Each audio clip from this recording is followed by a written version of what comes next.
Eh bien bonjour à tous, c'est Melvin, j'espère que vous allez bien. Aujourd'hui on se retrouve pour une nouvelle vidéo, nouvelle présentation de voiture comme d'habitude. Pour cette vidéo je suis pas tout seul, je suis avec Alex. Comment ça va? Bien toi? Ça va super bien, merci pour l'opportunité. Aujourd'hui on présente ta voiture, une magnifique Simca Aronde Rush Range de 1962. Une voiture peu courante, c'est la première ancienne voiture que je fais. J'essaye toujours de me varier. Alors c'est une Simca Aronde Rush Range de 62. Moteur 4 cylindres en ligne, 62 chevaux dont 7 chevaux fiscaux, 8 soupapes dont 4 à la mission, 4 échappements. Simca qui veut dire Société Industrielle Mécanique Carrosserie Automobile. Aussi c'est des moteurs qui sont à carburation pour l'époque, qui est totalement normal et très courant pour l'époque. Pour maintenant c'est des moteurs qui sont beaucoup moins fiables parce que tu as beaucoup moins de technologie Bien sûr. et sur les différents breaks, ça c'est le haut de gamme. Souvent confondu avec la châtelaine qui était beaucoup plus répandue qu'à l'époque. Il y a 500 exemplaires, c'est ça? Il en reste 500 exemplaires roulants recensés par le club Simca sur les 20 160 exemplaires. C'est exceptionnel, c'est une belle rareté qu'on a aujourd'hui. Bien que ce soit une ancienne voiture, je la trouve magnifique. Simca, il y a une grande histoire, une grande marque française. Une grande marque, oui, car c'était le meilleur vendeur des années 50-60 et aussi c'est une marque franco-italienne. Franco-italienne. En gros, c'était les Fiat françaises. Parce qu'à l'époque, Fiat importait des voitures en France, mais avec les énormes frais de douane, ils se sont dit on va contourner ça en créant une marque en France, à Nanterre. Donc, au départ, c'était Simca Fiat. Oui. Après, c'est devenu Simca, avec les Simca 5, 6 et 8. C'était juste des copies des Fiat avec le logo Simca. Puis après, est venu les Arondes, qui étaient une sorte de dérivé des Fiat 1400. C'était pas le même dessin, mais avec une autre finition. La ronde ruche, souvent confondue avec la ronde P60. La différence, c'est que tu as la ronde ruche à moteur ruche, la ronde P60 à moteur flash, et aussi les finitions. Donc comme on vous l'a dit, moteur atmosphérique 4 en ligne, 1,3 litre de 62 chevaux, 95 Nm de coupe, donc pour 8 soupapes. Et on a un poids de 1,3 tonne à peu près, c'est ça? 1325 kg. Donc c'est une propulsion comme voiture, donc il faut faire quand même attention dans les virages, j'imagine. Oui, sur route mouillée, ça part un peu, mais c'est pas forcément traître. On a une vitesse maximum de 135 km/h, mais apparemment, enfin en tout cas, ce que nous dit Alex, à partir de 100 km/h, ça commence à trembler. Oui, j'ai fait l'essai. Les roues sont très bien équilibrées, tout est bien équilibré, l'air est très bien de pneus, mais ça tremble légèrement. Et donc, à 0 à 100 en 25 secondes. Je sais pas, j'ai pas calculé, mais genre 0 à 100, oui. Oui. Oui, elle fait le 0 à 100 en tout cas. Elles ont été produites de 1960 à 1963. Elle fait partie de la gamme Aronde. La Aronde simple a été produite de 1951 à 1963. Déjà, la différence entre l'Aronde P60 et l'Aronde Ruche. L'Aronde P60 a le logo Aronde ici. L'Aronde Ruche a le logo Simca et non Aronde. L'Aronde P60 a la baguette sur le capot que l'Aronde Ruche ne l'a pas. Ne l'a pas, bien sûr. En plus, par rapport à l'Aronde P60, les enjoliveurs sont différents. Donc là, on a des roues 5,90-14, donc c'est du 14 pouces à l'avant, à l'arrière. Regardez la dimension, donc 145-94. Ça doit pas être courant hein, en termes de pneus. Quand j'étais à feu vert pour commander mes pneus 2022, ils m'ont dit c'est pour une Sam? Non, pour une Aronde. Voilà, merci. Les Arondes P60, les ballettes latéraux sont plus épaisses et courbées, alors que les Arondes Ruche, Là, elles sont toutes droites. ici, et qui se rejoignent ici. C'est vrai que toutes ces parties, on l'a pas dit, mais par exemple le pare-choc, lui, vous pouvez voir ici donc les deux butoirs qui viennent tout simplement entre guillemets alimenter le pare-choc. Ça se veut classe, c'est chromé. Le logo Ranch avec le petit damier. Oui, parce que le 5000 km à 5 m/h sur le 5000 Montlhéry. Le pare-choc arrière c'est le même. Sur les ranches, la différence c'est que la plaque elle est là. La châtelaine, Elle est là. Elle est ici dans la partie Beaucoup plus basse. Voilà. La châtelaine a qu'une seule couleur, alors que la ranch a deux couleurs. Une bicolore. D'ailleurs, c'est sur la P60 que Simca invente la première voiture bicolore. Sur les Arondes 90A aussi. Comme l'Élysée Matignon ou bien sur les grands larges. Très bien. Puis ensuite sur les P60. Là, vous avez la petite trappe à essence avec toujours le logo Des Arondes. des Arondes, bien spécifique. Ouais. D'ailleurs, Aronde veut dire hirondelle dans l'ancien français. Très bien, je savais pas. Et en termes de consommation, 8 litres au 100. 8 litres au 100. Oui. Bah franchement, pour une voiture d'époque, C'est surprenant quand même. C'est très honorable. À savoir de 43 litres. Genre le plein, ça me coûte environ pas loin des 70 €. 70 €, bah, c'est quand même raisonnable. Hein. Ouais, pour faire à peu près 500 bornes. 500 bornes, ouais, 500 km d'autonomie à peu près. Ouais.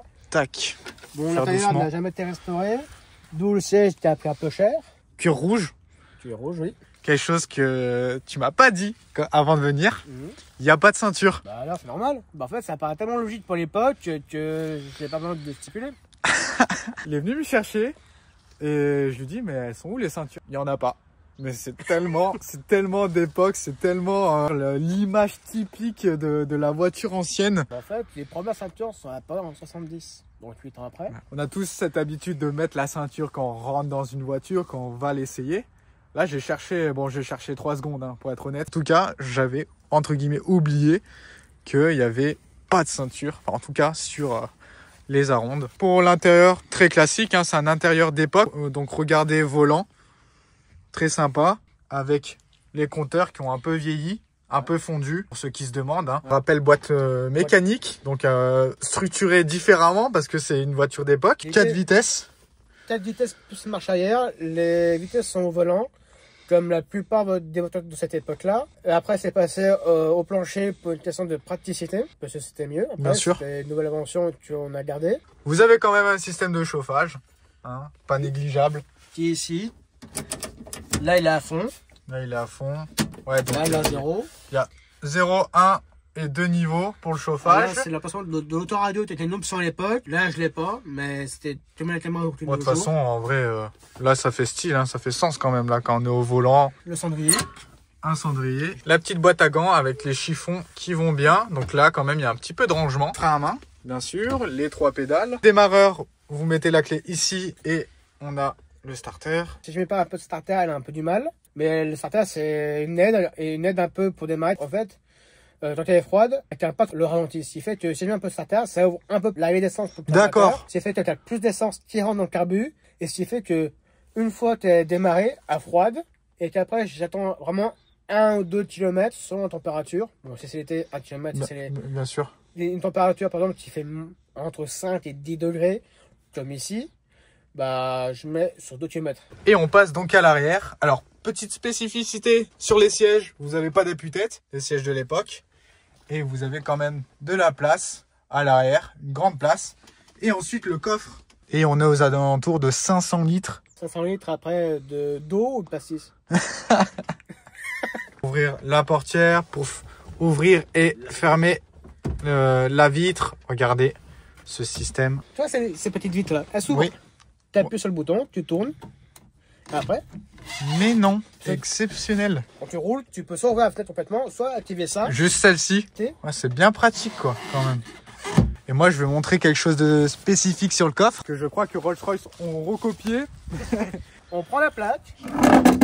Tac, on la soulève et avec l'ouverture du coffre, ça je trouve ça incroyable. Tac, on peut ouvrir cette partie et celle-ci s'ouvre aussi et vous pouvez rouler, coffre ouvert, avec la rouler, coffre ouvert, la plaque affichée. Si c'est pas génial, ils avaient quand même de l'idée hein, dans les années 60. Ah oui, et ça se faisait déjà à l'époque des années 50 avec les autres Arondes. Mais vu que les autres Arondes break, donc la châtelaine messagère commerciale, avaient des parachutes en 2 parties, la plaque était plus basse. Je sais pas ce que vous en pensez de la config, mais moi j'aime bien. Donc cette configuration bicolore. Un peu bleu-gris, oui. Ce bleu clair. Sol Aronde 60 et Sol Aronde ruche non en bicolore, ce sont les Arondes ruche et Aronde 60 étoiles. Ok, donc c'est une version encore plus spécifique. Oui, les Arondes étoiles, c'est les bas de gamme de l'Aronde. D'accord. C'est le bas de gamme de l'échelle. Et le bloc moteur qui a été refait. Changé, refait. Je vous expliquais tout à l'heure, le poids à vide, il est là. Il y a une petite plaque. Donc si on voit bien, 13,25. Ouais, et là, le filtrage est là-dessous. La gaine de chauffage. Le carburateur. Attention, c'est pas pour myrtille, c'est l'équipe de France électrone. D'accord, ok. Original. Ça, c'est pas une prise de sang, c'est vraiment pour le lave-glace. Alors, voilà. Petite chose, pas d'origine, ce bottom gel.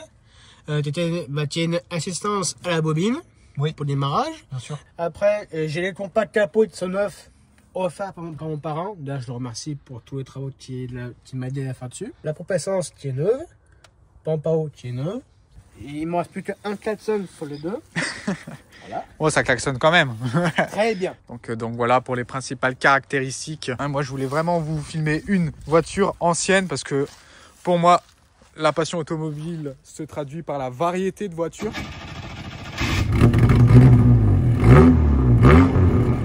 Incroyable ce 4 cylindres. On va se faire un petit plaisir à se balader. Et forcément, comme je vous l'ai dit tout à l'heure, pas de ceinture, donc on peut y aller. Ah là là, si on n'est pas bien là. Demain, nard d'été, mais en plein mois de novembre. C'est beau, c'est beau. 0 à 200 là. Oula. Ah, regardez, on va rouler tranquillement là, c'est vraiment prévu être un moment chill.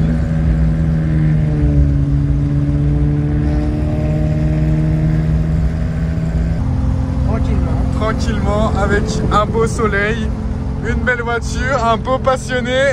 Un beau gosse. Et aussi, sur un autre tournage que j'avais fait avec la Simca, le monsieur qui m'a fait le tournage, il avait dit qu'il n'a pas la notion de vitesse. D'accord. En passager. Normalement, je suis à 80, est-ce pas d'être à 80? Bah c'est vrai, là en fait, il a totalement raison. J'ai filmé beaucoup de voitures. Là, l'ancienne, là on dirait on est à 50. Là, on est à 80. 80 tranquillement. 80 tranquillement. Qu'est-ce que t'en penses globalement du modèle que t'as, tout ça? C'est un modèle assez rare dans une gamme de voitures assez courante pour l'époque. Donc on a été produit à plus d'1 million d'exemplaires. On le rappelle, 1 million d'exemplaires entre 1951 et 1963. Il est 1 million et quelques pour avoir dit 1 million. Ouais. Et 20 160 exemplaires. Voilà, on le rappelle quand même, 20 000. Et en France, il en reste plus de 500. Des pas, d'autres détruites, d'autres on ne sait même pas où elles sont. Mais 500 recensés par le premier Simca. C'est énorme. À Macon, qui a une 61, donc la plaque est légèrement plus basse de 5 cm environ. D'accord. Et qui est rouge et crème. D'ailleurs, Gilbert, si tu vois la vidéo, tu passes un bonjour. Voilà, bonjour Gilbert. Voilà. On s'est garé 2 fois sur 2 événements auto ensemble. Ouais. Voilà, un saut de Saint-Salin en Bugey et un saut de Bourg-en-Bresse. Des invités en fait de 2 pelouries différentes. C'est ça. C'est bien ce genre de bicolore sur la voiture. Je trouve ça totalement génial. Et en plus, lui qui a sa voiture depuis 1977. Quand même. Oui, ça fait longtemps qu'il l'a, c'est vrai. Bientôt 48 ans, ça fait 48 ans qu'il l'a. Et il m'a dit que c'est que du bonheur ce volant. On entend quand même le 4 cylindres. Ouais. Ligne d'origine, pas de kata, pas d'intermédiaire, juste un petit silencieux.